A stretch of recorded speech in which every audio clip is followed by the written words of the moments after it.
Okay, so we're going to replace this foot cover on this chair.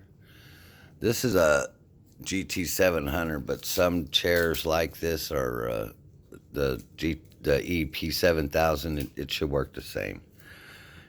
Anyway, you're going to replace this foot cover. If you'll notice on the back of your new one that there's a Velcro strip here. I'm trying to do this one-handed, so it's a little complicated. But there's a Velcro strip, a loop there. Anyway, so just remember that.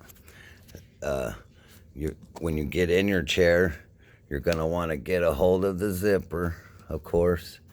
And we're going to unzip it all the way around, okay? Once you unzip it, you'll now be able to get access in here like this.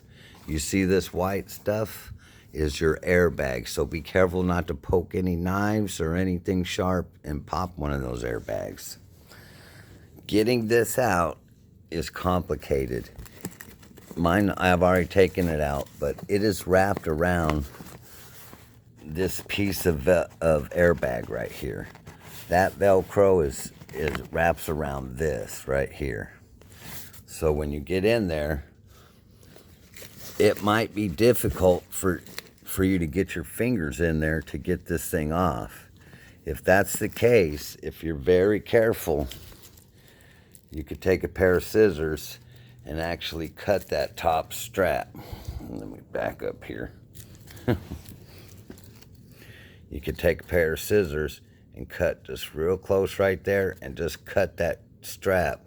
That'll help make it easier for removing it, because you're going to throw that piece away anyway. Of course, don't cut the strap on your new one, because you are going to have to feed one end of the strap through the bottom, one through the top. Once you get it all back together, then you're going to re-zip it back to its zipper lining and stuff. And you'll notice that on one boot, it's for your left foot is on the left side. On the other boot, your zipper starts at the right side. So anyway, just pay attention to that little detail too, so you won't have any problems when you go zipping up the new boot cover. And that's how you replace your boot covers. Thanks, bye.